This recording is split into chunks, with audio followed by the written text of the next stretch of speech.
Позади 3 отборочных этапа, волнение и долгие часы подготовки. В Инте завершился муниципальный этап конкурса «Педагог года-2026». В каждой из 2 номинаций «Учитель года» и «Воспитатель года» определен свой лидер. Мы, педагоги, считаем нашу жизнь началом учебного года, 1 сентября. Но в этом бешеном ритме у нас есть такие моменты, которые позволяют нам замереть ненадолго и получить удовольствие, наслаждение, не побоюсь этих слов. Вот таким удовольствием и таким наслаждением для нас были наполнены все этапы конкурсных мероприятий. В конкурсе приняли участие 8 человек, 5 представителей образовательных учреждений и 3 дошкольных работника. Светлана Викторовна Яковченко – молодой педагог лицея номер 1. Она давно присматривалась к конкурсу, анализировала опыт коллег и вот созрела для участия. Уже несколько лет я наблюдаю за этим конкурсом и решила тоже принять участие. У меня мама принимала участие в «Воспитателе года», поэтому я уже примерно представляла, какие этапы передо мной предстоят. В качестве уже учителя уточнила, что конкретно будет как у учителя, она как воспитатель мне рассказывала.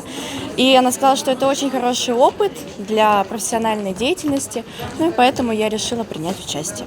Всего было 3 конкурсных этапа. Первый – медиавизитка. Здесь конкурсантки презентовали себя. Второй – открытый урок. Воспитатели демонстрировали свое мастерство на базе детского сада «Крепыш». Учителя работали с детками гимназии номер 2. На площадке этих же учреждений прошел и заключительный этап – мастер-класс для коллег. Какой этап для меня был самым тяжелым? Наверное, это был урок. Медиавизитку мы снимали в классе, в школе, и не нужно было выходить и выступать на большую аудиторию.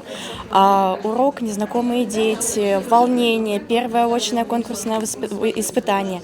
И я думаю, наверное, это самый такой тяжелый был этап этого конкурса. Но на мастер-классе я уже представляла, что меня ждет взрослая аудитория, с ними работать легче, половину из них мы уже все равно знаем, у нас город маленький, и к мастер-классу я была уже готова намного лучше, именно в плане психологическом. Каждый из этапов оценивался отдельно. Все критерии и итоговые баллы были доведены до участников конкурса и их групп поддержки в финале мероприятия. В итоге учителем года стала Светлана Яковченко, преподаватель русского и литературы лицея номер 1, а воспитателем года Анна Сергеевна Иванова, воспитатель детского сада «Крепыш». Я надеялась на победу, и я старалась, чтобы получить эту победу, поехать в Сыктывкар. Я также буду рассказывать про театральные приемы, которые использую на своих уроках, и поделюсь своим опытом уже с другими учителями с городов нашей республики.